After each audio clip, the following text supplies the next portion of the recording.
Continuamos en Zona Oculta, lo hacemos con la otra cara de la noticia. Está aquí, Clara Eugenia Jiménez, ¿qué tal? Muy buenas noches. Muy buenas noches, Daniel.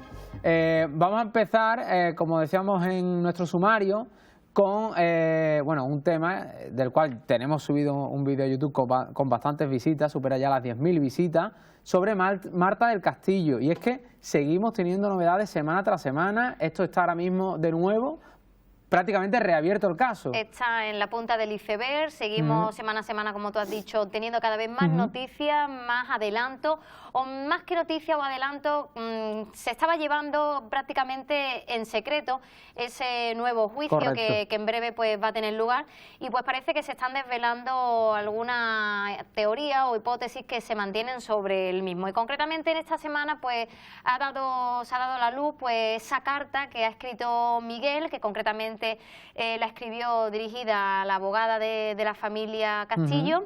Es una carta de la cual se componen de 4 folios, donde él se acoge a esa sexta versión que dio en el juicio, es decir, acusa directamente a su hermano Javier del asesinato de Marta del Castillo.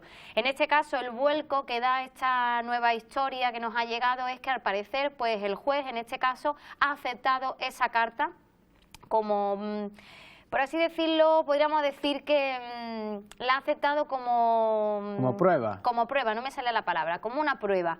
Cosas que en casos anteriores nunca se ha aceptado. Hubo otra carta que en este caso sí le mandó a Antonio Castillo. Esa carta fue rechazada por los jueces de ese momento. No sé si es el mismo juez el que lleva el caso, pero en este caso pues sí ha aceptado esa carta como prueba y parece ser pues que se está apuntando. Tenemos ahí en el punto de mira, en el ojo, pues concretamente a Javier, y a ver cómo se va desarrollando esta nueva historia, la cual parece que ha desencadenado este documental de Netflix y todos los hechos, todas las pruebas que se han obtenido a raíz de estos periodistas y de la abogada de la familia, pues parece que todas van dirigidas hacia la misma persona. No lo quisimos decir el día que estuvo aquí Antonio del Castillo, aunque se dejó un poco a vista de a quien nos estábamos refiriendo, pero en ningún momento quisimos acusarlo hasta que ha dado la luz pues esta nueva carta y parece que todo va dirigida hacia esa misma persona. Y bueno, pues lo tendremos que ver nuevamente pasando por los juzgados de Sevilla para sus declaraciones más tarde o más temprano. Noticia que estaba confirmada desde la semana pasada. Exacto. Que en mayo están citados de nuevo a declarar tanto el Cuco como el hermano, como Samuel, en fin, todos, ¿no? Los imputados en el caso. Sí es verdad que la carta no es de ahora, no es una cosa reciente, es de 2020. Consta de 4 folios en los que, como tú bien decías, declara a su hermano como culpable y se mantiene esa última versión, con la cual también, que es lo mismo que le dice al padre de Marta, Antonio, cuando se encuentra con él. Todo paso a paso lo que sucedió esa noche. Efectivamente, se acoge a la riña, el hecho del impago de la hipoteca, que Marta intentó mediar entre los dos, y finalmente pues su hermano azotó pues un porrazo con la culata de una pistola. Todos sabemos que él era guardia de seguridad, y al parecer pues aunque Antonio nos decía que no desarrolló no le dio con la culata de la pistola o del arma que realmente utiliza en su servicio como guardia de seguridad, que en ese caso tuvo que ser una propia. Pero bueno, imagino que tendrán que investigar en este caso. Como tú bien has dicho, la carta no es de ahora, es de 2020, incluso a principios de 2020 se dio a conocer esa carta, pero no se ha dado a conocer a los medios hasta hace escasamente unos días. Entonces, claro, es lo que nos decía Antonio, hay muchas pruebas que no podemos hablar porque están en secreto de sumario, se le suele decir en este caso, y claro, si desvelamos pues cualquiera de esas pruebas que ahora mismo están obteniendo, pues pone en preaviso a esas personas que pueden ayudar a seguir ocultando nuevas pruebas o algunos datos que puedan ser de gran interés para la familia. Y otro de los titulares que nos dejaba aquí Antonio era que estaban dispuestos a quitar todas las denuncias, todas las querellas contra Miguel Carcaño, si decían dónde estaba el cuerpo y estaba en ese lugar. Cosa que ha reafirmado y ha dicho en otro medio el abuelo. Sí, Antonio Casanueva. Está toda la familia totalmente de acuerdo en ese aspecto porque, bueno, en definitiva lo toman como que su hija era amiga de Miguel y, bueno, esa relación de amistad estaba ahí con la mala suerte de que ocurrió lo que le ocurrió a su hija. Eso no va a quitar que le tengas ya cariño a esa persona, todo lo contrario, ese odio, esa furia la vas a seguir teniendo, pero bueno, el hecho de que ya te deje descansar, el hecho de que ya puedas ir a un lugar a visitar el cuerpo de tu hija o lo que quede del cuerpo de tu hija, es para ello mucho descanso. Ya también ha cumplido bastantes años, hasta hoy día sigue permaneciendo en la cárcel, la condena, como quien dice, la está cumpliendo de una manera u de otra, pero si para ello su descanso es retirarlo todo, están totalmente dispuestos a retirar todas esas querellas contra Miguel, con tal de que encuentren a su hija, que de hecho Miguel también en la carta sigue diciendo dónde está el cuerpo de Marta, que incluso días después fue con su hermano a ese mismo lugar, pero que él no sabe decir concretamente en qué kilómetro o a cuántos metros de la carretera. Concretamente en la carta, Daniel vuelve a agarrarse de que el cuerpo de Marta está concretamente en Majaloba, que sigan buscando en esa zona porque es ahí donde está, pero que no sabe concretar a cuántos kilómetros desde la carretera, si en alguna curva, si un poco más delante de la curva, si después de pasarla, antes de llegar. En fin, no sabe ubicar concretamente el sitio, pero que está allí, porque allí es donde fueron a enterrarla, allí es donde fueron días después de que todo ocurriera, y si su hermano Javier no ha cambiado el cuerpo de sitio, como también era una hipótesis que barajábamos aquí concretamente incluso en el programa. Su padre. Exacto, pues allí realmente debería de estar. ¿En qué superficie, en dónde deben de buscar? Eso ya, si Javier quiere hablar, si Javier finalmente es el autor de este asesinato, pues tendrá que hablar, tendrá que ir con el cuerpo de seguridad de la policía y tendrá que decir dónde está concretamente Marta del Castillo. Antonio del Castillo, padre de Marta, nos decía también algo muy curioso, y es que si no aparecía el arma homicida, era imposible inculpar a Francisco Javier Delgado. O sea, algo también muy curioso, ¿no? Que la justicia, a pesar de que se demostrase que está en un sitio, si no aparece ese arma homicida, en este caso esa pistola con la que supuestamente se mata a Marta, sería imposible inculpar a Francisco Javier Delgado. Claro, es que hay muy pocas pruebas, tampoco sabemos si la teoría de los móviles, la ubicación de los móviles puede reforzar esa teoría y ahí agarrarse quizás la abogada de la familia. No entiendo muy bien de este tipo de casos, no sé a qué se podrían agarrar para poder culparlo si esa arma no apareciera, pero realmente qué pruebas tienen contra Javier, si es que pruebas no tiene ninguna. Es lo que decía también la abogada de Miguel, que si él en ningún momento se hubiera dicho yo he sido quien ha matado a Marta del Castillo, ¿qué prueba lo hubiera imputado a él? ¿Quién hubiera dicho si hubiera sido o no hubiera sido? Con decir no, la dejé a tal hora en el piso y ahora ustedes pensar lo que queráis, no había nada que dijera que sí, que había sido él. Claro. Más tarde o más temprano es verdad que también los casos se resuelven, las pistas llevan a un sitio u a otro, pero hubiera estado en la misma situación que su hermano, y aunque todas las pruebas apunten a una misma persona y sea su propio hermano el primero en señalarlo, y veremos a ver si el Cuco en este caso, que va como, en este caso no va como, ¿cómo se dice? Como imputado. No va como imputado, sino que va como imputado, perdón, no como testigo. En fin, esperemos que en este caso pues también el Cuco diga la verdad y concretamente ya pues vayamos con una sola teoría, no con 6 como hasta ahora y bueno, a ver lo que sucede. Falta relativamente poco tiempo hablando en este caso y hablando de cómo funciona desgraciadamente la justicia en España, porque hablamos de que en mayo en principio hay juicio y a ver qué ocurre en ese juicio. Vamos a saltar de noticia a otra noticia que en España fue un boom en su época. Nos trasladamos hasta la zona alicantina de España, más concretamente Alcácer. Tenemos nuevas noticias sobre este caso. Sí, al parecer una coincidencia de ADN puede hacer que este caso finalmente se cierre, se sepa ya todo lo que pasó y finalmente se le dé un portazo a una investigación tan dura como también ha sido la de las niñas de Arcácer, concretamente pues Toñi, Miriam y Desiree hace 29 años pues perdieron la vida en Arcácer a punta de pistola, aunque el día antes fueron violadas por dos personas, concretamente por Miguel Ricard y Antonio Anglés. A Miguel lo pudieron arrestar, pudieron concretamente pues arrestarlo, ha estado en prisión. Esta persona concretamente pues ha estado en prisión, de hecho hace poco también salió de prisión y tuvimos imágenes de él donde iba totalmente tapado, pero finalmente se ha conocido su rostro, que es el que estamos viendo ahora mismo, porque nadie quería perderse el rostro de esta persona. Todos debemos de tener mucho cuidado porque no es la primera vez que vuelven a reincidir y bueno, esperemos que no, pero esta era la salida concretamente de Miguel Ricard el día de su salida de prisión tras pues bueno, tener esa condena que tuvo de varios años, ¿no?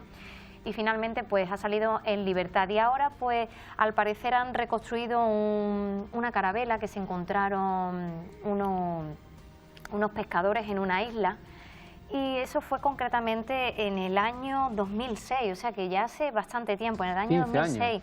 Sí, unos pescadores pues la hallaron en la isla de Lambay, ¿vale? Pero no pudieron identificar nunca a quién pertenecía esa carabela. Los científicos, debido a los adelantos que hoy día, pues con las tecnologías que tenemos, gracias a Dios, pues han intentado reconstruir un poco su rostro. Y al parecer, pues algunos periodistas daban la luz de alarma como diciendo ¿a quién se parece este rostro? Que están buscando concretamente varios científicos que han llevado a cabo la reconstrucción de esa carabela. Y al parecer, pues la verdad es que los rasgos que tienen son muy parecidos a los de Antonio Anglés. A la segunda persona que fue pues concretamente Antonio Anglés, no pudo ser detenido. Aquí vemos totalmente a la derecha el rostro de Antonio Anglés hace 29 años. En el centro vemos cómo han hecho la reconstrucción de la carabela que ves a la izquierda.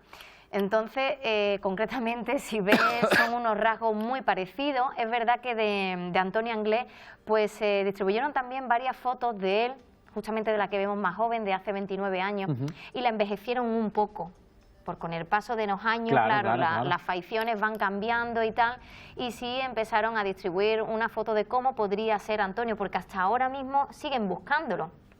O sea, no se ha parado de buscar. Fíjate lo que ha cambiado concretamente Miguel Ricard, ¿no? Era un chiquillo, por así decirlo de alguna manera, hace 29 años y hoy día pues una persona ya con bastantes canas. Es verdad que sigue teniendo mucho pelo cabelludo, ¿no? Pero concretamente pues los rasgos cambian, nos envejecemos y esta era uno de esas imágenes que se distribuía de Antonio Anglés con algunas arrugas, algunas facciones un poco ya más envejecidas por el paso de los años. Pero nunca se supo dónde estaba. Concretamente se escapó de la policía, no llegó a ser arrestado como sí le ocurrió a Miguel Ricard, sino que las niñas fueron encontradas a los 2 meses de su muerte. Fueron en busca de estas dos personas, quien acusaron de forma bastante rápida, ya que se supo que se montaron en el coche de ellos cuando iban camino a una fiesta escolar en una discoteca. Y bueno, a él sí lo pudieron juzgar ante la justicia, pero a Antonio Anglés nunca, porque nunca llegaron a encontrarlo. De hecho, hay varios periodistas que han intentado reconstruir la huida de este personaje, cómo fueron poco a poco, pues se fue huyendo del país debido a varias llamadas telefónicas de personas, me han cogido en la calle tal, a punta de pistola, que me montara en mi coche, que lo llevara hasta Portugal, otro que pues lo he visto en un barco que iba de polizón hasta que se le pierde la pista. En fin, fueron varias llamadas las que obtuvo la policía con respecto a Antonio Anglés, pero nunca se le llegó a coger. Fueron muchas las pistas que se le iban dando, mucho recorrido el que iba haciendo a lo largo de estos años, pero nunca llegaban a ese paradero donde finalmente se lo encontraban.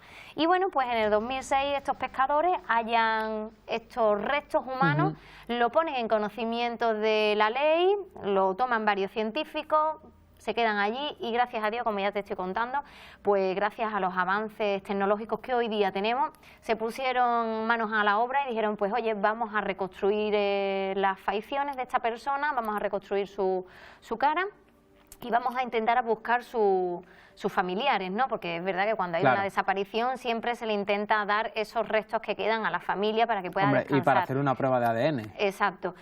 Y bueno, aún están en el estudio, están esperando de que, bueno, se ha hecho la reconstrucción, pero ahora la policía le ha pedido a estos científicos concretamente que le hagan una prueba de ADN para ver si realmente pertenece o no pertenece, porque si perteneciera se cerraría un caso que lleva muchísimos años, concretamente 29 años abierto, a falta de encontrar concretamente a Anglès. Bueno, pues sería un pelotazo de noticias. Totalmente. Y bueno, pues seguiremos esperando. Vamos a seguir avanzando. Una noticia que da, si estos hombres daban mucho miedo a la sociedad, que te ocurra esto que vamos a contar ahora, miedo no, pavor. Pues sí, concretamente nos desplazamos ahora a la India, donde voy a leer el nombre porque es un poco difícil, Sikher Kumar. No sé si se pronuncia así o no, si alguien sabe este idioma, pues seguramente me estará corrigiendo ahora mismo en su casa. Es un electricista indio que lo dieron por muerto.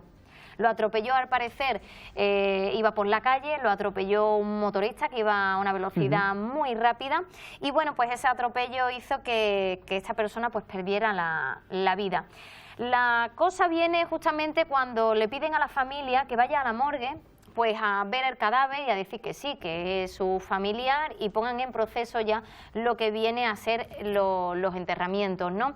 Ya sabemos también que la India pues es una zona, por llamarla de alguna manera, donde es un poco difícil quizá llevar a cabo este tipo de casos cuando alguien muere. Los médicos quizás no haya médicos tan avanzados como nosotros tenemos aquí en Europa, ¿no? Y bueno, carecen un poco de esos medios. Aquí vemos concretamente a este hombre, le pedimos perdón por las imágenes. Tenemos el vídeo en el que cuando uno de sus familiares va a verlo para ver el cadáver y testificar que sí, que es de la familia, pues parece ser que Sikher pues comienza a respirar, empieza a moverse, lo toca y efectivamente no está caliente, no está frío, está más bien cálido. No es que tenga la temperatura corporal que se suele tener, ahí vemos cómo está respirando. Ahí lo está grabando un familiar para tener... se le daba por muerto y no estaba muerto. Se le daba por muerto, o sea, iban a firmar realmente su defunción en la morgue. Iban a decir, sí, es mi familiar, está muerto, lo firmamos y empezamos los trámites para poder enterrarlo.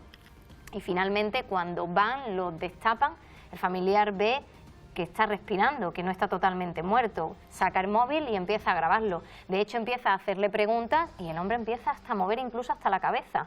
El pecho se le ve perfectamente cómo respiran, lo tocan, ahí está viendo cómo el familiar lo toca y no está frío.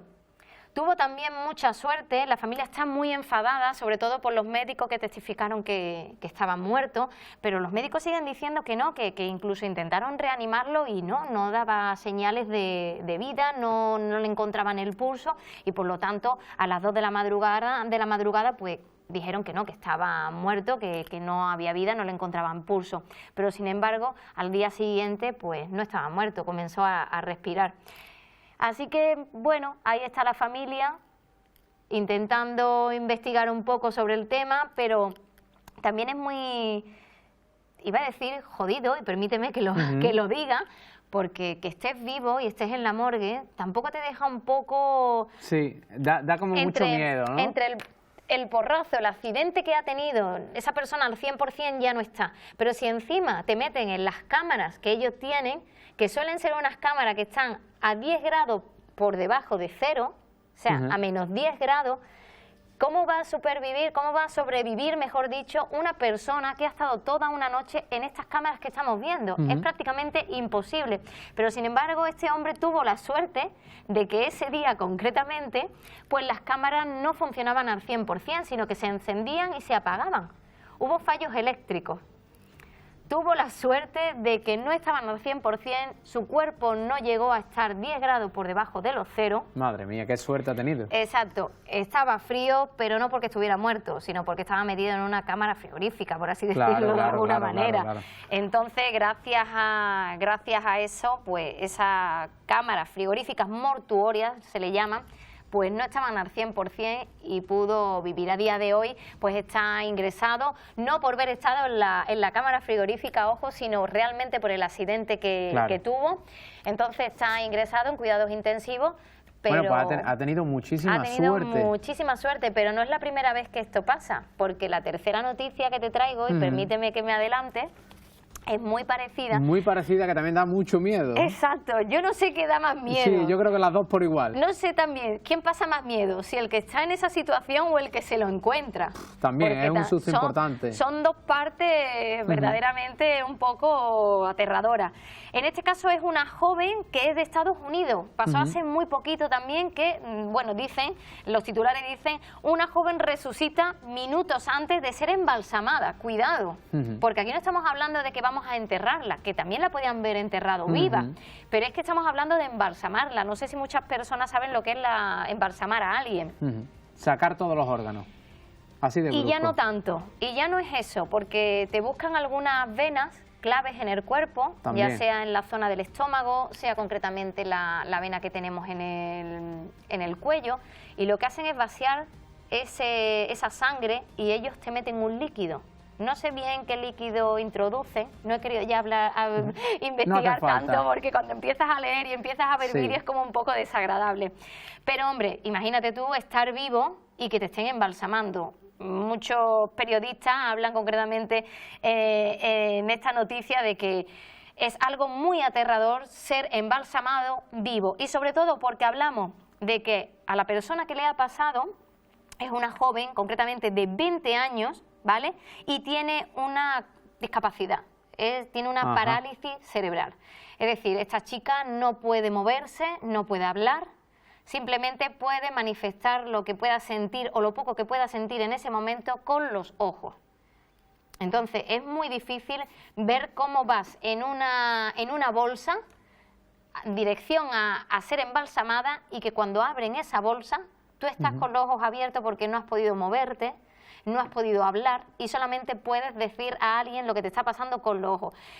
Si ya para una persona que no tiene una parálisis cerebral es difícil este momento, esa persona que no puede hablar, qué shock no le habrá quedado. Claro.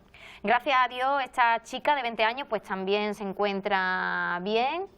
Al parecer los médicos tampoco se lo explican.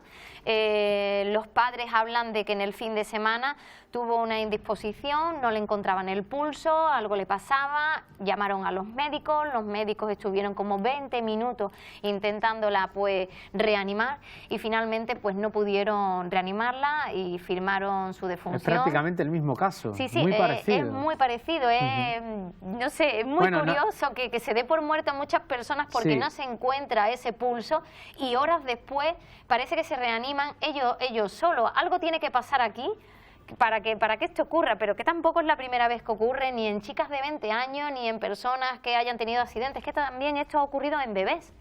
Bebés que cuando han llegado concretamente al funeral han comenzado a llorar.